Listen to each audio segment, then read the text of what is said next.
तारक मेहता का उल्टा चश्मा एपिसोड नंबर 38-68 तारीख 5 सितंबर। जेठालाल क्लब हाउस में आते हैं और अपने दोस्तों को खेलते हुए देखते हैं तो खुश होते हैं। मेहता साहब और पोपटलाल को कैरम खेलते हुए देख के कहते हो इधर तो खेलम खेली चल रही है। इधर हाथी भाई और अय्यर भाई चेस खेल रहे थे तो कहते उधर चेसम चेसी चल रही है। कुछ सेकंड रुक के फिर अय्यर भाई को पूछते हैं और अय्यर भाई क्या हाल चाल है, मामा जी का क्या हाल है। अय्यर भाई कहते हैं मामा एकदम ठीक है। जेठालाल सोचने लगते हैं। अय्यर भाई पूछते हैं कि जेठालाल तुमको कैसे मालूम मेरे मामा बीमार हैं। जेठालाल कहते हैं मैं आपके वो वाले मामा की बात नहीं कर रहा, आपके ये वाले मामा की बात कर रहा हूँ। अय्यर भाई कहते हैं हाँ वो मामा को तो गुजर के 2 साल हो गए। जेठालाल वापस मन में सोचते हैं कि मैं तो किसी और मामा की बात कर रहा हूँ, ये किसी और मामा की बात कर रहे हैं। अय्यर भाई पूछते हैं जेठालाल से कि आज तुम मेरे मामाओं की बात कैसे कर रहे हो। जेठालाल कहते हैं मैं आपके मम्मी के भाई यानी आपके मामा की बात नहीं कर रहा हूँ, मैं चंदा मामा की बात कर रहा हूँ। भाई खुश होकर कहते हो चंदा मामा की बात कर रहे हो। चंदा मामा तो अभी तो टीवी पेपर रेडियो सब जगह छाए हुए हैं। अय्यर भाई इतना खुश होकर बोलते हैं, जेठालाल भी बोलते हैं नहीं हकीकत में आप लोग सभी साइंटिस्टों ने तो कमाल ही कर दिया, सैल्यूट है आप सभी साइंटिस्ट को।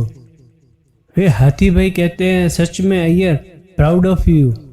और सारे जितने भी वैज्ञानिक है यानी जितने भी साइंटिस्ट है भारत के सभी को हमारी ओर से सैल्यूट। फिर पोपटलाल कहते हैं तो ताली बनती है देश के सभी साइंटिस्टों के लिए और सभी ताली बजाने लगते हैं। कुछ सेकंड के बाद में जेठालाल कहते हैं कि आज यदि यहाँ पे भीड़े होता। अय्यर अचानक शॉक हो जाता और कहता है जेठालाल क्या बोल रहे हो। जेठालाल कहते ओह सॉरी गलती हो गई, नहीं मैं वो नहीं कहना चाह रहा था। जेठालाल अपनी गलती को सुधारते हैं और फिर कहते हैं नहीं मेरा मतलब है मैं ये कह रहा हूँ कि यदि यहाँ पे भीड़े होता तो कहता है मैं आत्माराम तुकाराम भिड़े गोकुलधाम सोसाइटी का एकमेव सेक्रेटरी समस्त भारत वैज्ञानिक के मंडल को हम सब उनके आभारी हैं। जय हिंद। ये सभी बात होती है तभी भिड़े भाई वहाँ पे आते हैं और सभी लोग कहते लो ये आ गए भिड़े, अभी तुम्हारी बात हो रही थी 100 साल जिएगा, क्या करेगा 100 साल जी के। भिड़े भाई कहते हैं मेरा छोड़ो तुम अपना सोचो। जेठालाल कहते हैं कि देख चंद्रयान 3 तो चांद पे पहुंच गए, तो तू भी एक ऐसा कुछ प्रोग्राम बनाना कि हम लोग सभी पिकनिक मनाने जाए चांद पे। तो हो सकता है पोपटलाल को चांद पे कोई एक लड़की मिल जाए।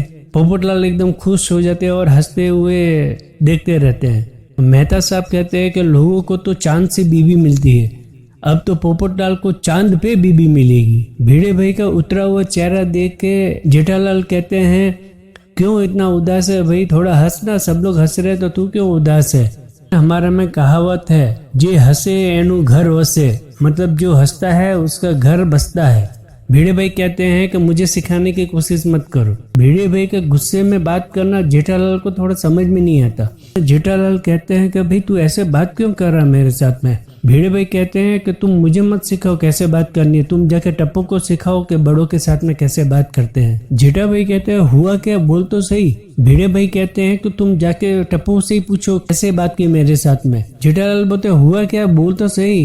भिड़े भाई कहते हैं उसने मेरे साथ में पलट के बात की। जेठालाल कहते हैं ले इसमें क्या बात हुई, वो जा रहा होगा तूने कुछ पूछा होगा तो वो घूम के तुमसे बोला होगा, तो इसमें पलटने वाली ही बात होती है ना, तो पलट के नहीं बोल के तो क्या जाते जाते बात करेगा। भिड़े भाई कहते हैं कि मैं वो नहीं बोल रहा हूँ, उसने मेरा इंसल्ट किया है। जेठा भाई कहते हैं ये नहीं हो सकता। तो भिड़े भाई कहते हैं क्या मैं झूठ बोल रहा हूँ। जेठा भाई कहते हैं इस मामले में तो हो सकता है, बहुत तू मैं होता रहता है। तो जेठा भाई कहते हैं बस हाँ भिड़े अभी कुछ ज्यादा ही हो रहा है।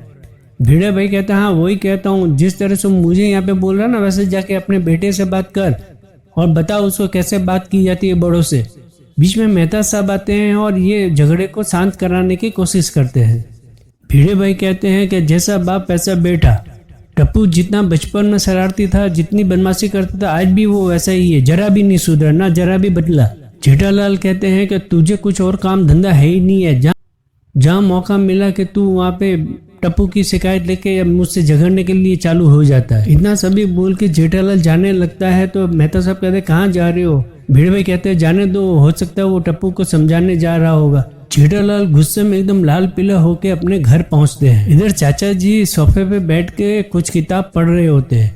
उन्हें ये महसूस होता है कि अंदर कोई आया और मेरे कमरे में कोई गया। चंपक चाचा को शक होता है तो वो धीरे धीरे आते हैं अपने कमरे के तरफ। जैसे ही कमरे के बाहर आते हैं जेठालाल भी बाहर आते हैं और दोनों बिना देखे एक दूसरे से डर जाते हैं। चंपक चाचा एक तरफ तो डर रहे हैं और एक तरफ हाफ भी रहे हैं और हाफते और डरते हुए कहते हैं जेठालाल से कि भभूचक, तुझे मालूम नहीं पड़ता कि आज अपने कमरे का रास्ता भूल गया जो मेरे और टप्पू के कमरे में घुस गया था। जेठालाल चंपक चाचा से कहते हैं कि आपने टप्पू को देखा क्या? चाचा जी पूछते हैं क्या हुआ? जेठा भाई कहते हैं मुझे आज उसको डांटना है। चंपक चाचा कहते हैं क्या हुआ, क्यों डांटना है? जेठालाल कहते हैं आप उसके मुंह से ही सुन लीजिएगा उसने क्या किया। जेठालाल कहते हैं कहाँ छुपा बैठा है? चंपक चाचा कहते हैं वो छुपा नहीं है, पानी पीने गया है। जैसे टप्पू बाहर आता है तो जेठालाल कहते हैं कि यही है तेरे संस्कार, यही है तेरे में बापूजी के संस्कार। यहाँ पे भी थोड़ी तू मैं होती है। जेठालाल टप्पू के सामने देख के कुछ बोलते हैं तो चंपक चाचा कहते हैं मेरे सामने देख के बोल। जेठालाल कहते हैं कि टप्पू ने भिड़े भाई के साथ में बदतमीजी से बात की। चंपक चाचा थोड़ा उल्टा सुनते हैं, क्या भिड़े ने टप्पू से बदतमीजी से बात की? जेठा भाई कहते हैं कि टप्पू ने भिड़े से बदतमीजी से बात की। चंपक चाचा कहते हैं नहीं, तूने ऐसा नहीं बोला, तूने बोला है कि भिड़े ने टप्पू से बदतमीजी से बात की। जेठालाल कहते हैं मैं वो नहीं बोला, मैं बोला टप्पू ने भिड़े से बदतमीजी से बात की। ये सभी कुछ गुत्ता गुत्ती होती है और वापस टप्पू कहता है नहीं, मैंने भिड़े अंकल से मैंने इस तरह कोई बात नहीं की। टप्पू कहता है मैंने भिड़े अंकल से कोई बदतमीजी से बात नहीं की। कहता है मैंने सीधे से बात की, कोई पलट के जवाब नहीं दिया और ना कोई बदतमीजी की। जेठालाल कहता है क्या वो भिड़े झूठ बोल रहा है कि वो क्या तूने बदतमीजी से बात की? टप्पू कहता है मैंने कोई बदतमीजी से बात नहीं, मैंने तो सीधे तरह से उनको बात की और मैं उनको समझा रहा था। जेठालाल कहता है कि शिक्षक कौन है, तू है कि वो है? तू उनको कौन होता है समझाने वाला? टप्पू कहता है कि बात हकीकत में क्या हुई मैं आपको बताता हूँ। हम लोग टप्पू सेना सभी मिलके भिड़े भाई के पास में गए थे बात करने के लिए जन्माष्टमी और दही हांडी के लिए। उन्होंने से बात कर रहे थे तो उन्होंने बोला बजट कम है। इस बात पे उनके साथ में कुछ कहा सुनी हो गई।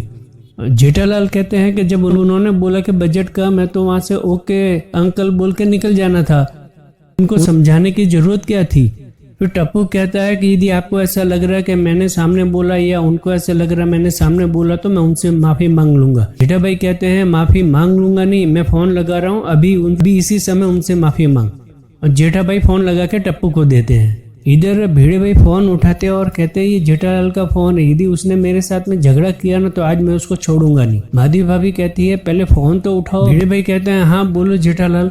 नहीं मैं टप्पू बोल रहा हूँ और भिड़े अंकल सॉरी, मेरे से कोई गलती हो गई तो मुझे माफ कर दो, तकलीफ देने के लिए नहीं की थी और यदि फिर भी आपको मेरी कोई बात से तकलीफ हुई हो तो उसके लिए माफी चाहता हूँ, प्लीज मुझे माफ कर दीजिए। और टप्पू ये भी कहता है कि यदि आप चाहते हैं कि दही हांडी और जन्माष्टमी की तैयारी हम ना करें, आप ही करेंगे तो प्लीज आप ही कर लीजिए, हम लोग नहीं करेंगे। फोन रखने के बाद में माधवी भाभी और सोनू कहते हैं क्यों जेठा भाई ने क्या बोला? भिड़े भाई कहते हैं जेठालाल नहीं था टप्पू था और उसने सुबह की बात के लिए माफी मांगी है। माधवी भाभी कहती है और आप खामोखा और झगड़ा करने के लिए तोले थे, यानी गुस्सा कर रहे थे, उसने माफी मांगी ना अभी। सोनू कहती है कि बेचारा को फालतू में झाड़ पड़ी अंकल की। भिड़े भाई कहते हैं कि ये फालतू की नहीं है, सुबह जैसे मेरे साथ बात की है ना उसका फल मिला है उसको। माधवी भाभी कहती है यदि टप्पू सेना मिल के आपकी कोई मदद करता है तो आपको क्या तकलीफ है? यदि वो कुछ करेगा तो अच्छा ही करेगा और यदि आपको कहीं लगे कि कुछ ज्यादा हो रहा है तो पहले बातचीत कर लो, उसमें इतना झगड़ा करने की क्या जरूरत थी? सोनू कहती है कि टप्पू जो भी चाहता है वो अच्छे के लिए चाहता है, वो नहीं चाहता कि हमारा फंक्शन कोई भी खराब हो, हम सभी त्योहार अच्छे से मनाए, यही उसका उद्देश्य है। माधवी भाभी कहती है कि यदि टप्पू सेना चाहती है कि वो दही हांडी और जन्माष्टमी की तैयारी करने की तो उन्हें तैयारी करने दीजिए। फिर भिड़े भाई कहते हैं कि वो फोन पे टप्पू ये कह रहा था कि यदि आप नहीं चाहते तो टप्पू सेना कोई भी फंक्शन की तैयारी नहीं करेगा, आप ही कर लेना। भिड़े भाई कहता है कि अभी फोन पे टप्पू यही कह रहा था कि आप चाहते हैं कि टप्पू सेना जन्माष्टमी और दही हांडी की तैयारी नहीं करे तो कोई बात नहीं, वो नहीं करेगा।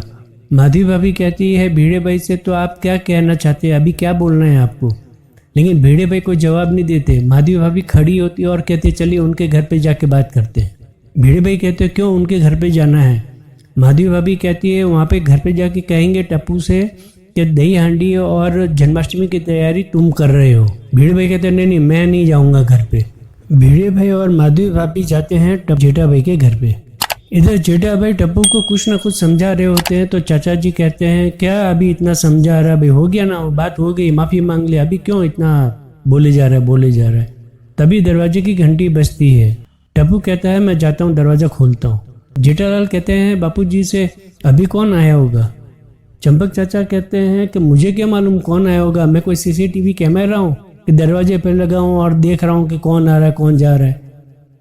आएगा वो आएगा। भिड़े भाई और माधवी भाभी अंदर आते ही जेठालाल पूछते हैं भिड़े भाई से कि अब क्या हुआ भिड़े।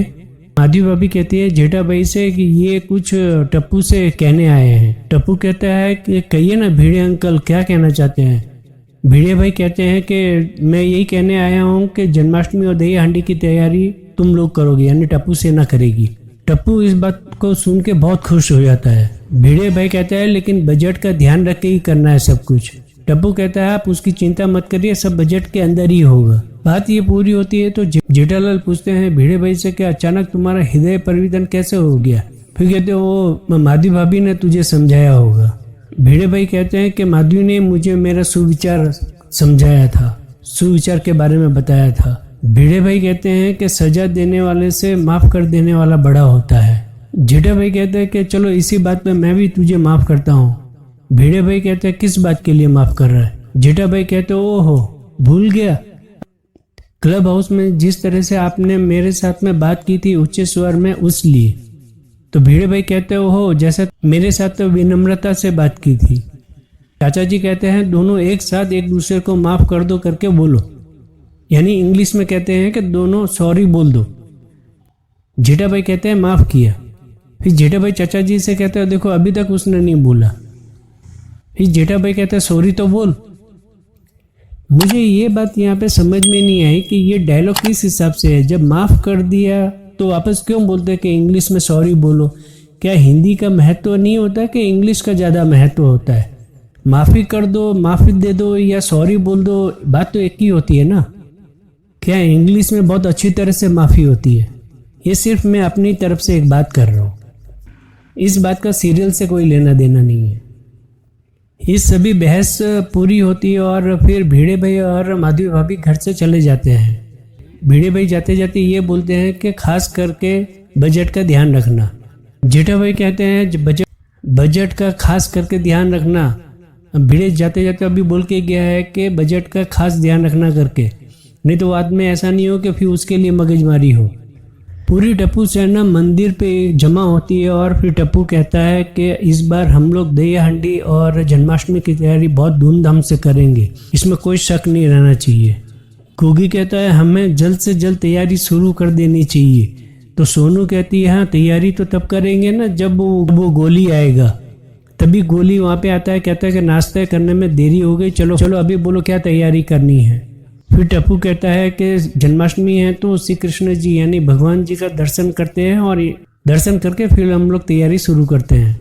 टप्पू सेना दर्शन करती है और कहती है कि हे कृष्ण कन्हैया, आपका जन्म उत्सव है तो आपके ही दर्शन करके हम लोग ये तैयारी शुरू करने जा रहे हैं।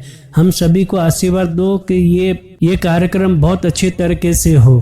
टप्पू सेना दर्शन करके जैसे ही निकलती है मंदिर से बाहर तो वहाँ पे एक साधु बाबा दिखते हैं और वो धीरे धीरे मंदिर की तरफ बढ़ते हैं। ये साधु बाबा मंदिर के अंदर 2 कदम अंदर आते ही फिर वापस घूम के सोसाइटी के तरफ देखते हैं और फिर अंदर आते हैं। ये वीडियो यहीं पे होता है ख़त्म। दोस्तों मैंने इस बीच में आपको एक बात बोली थी सॉरी और माफ़ी के बारे में।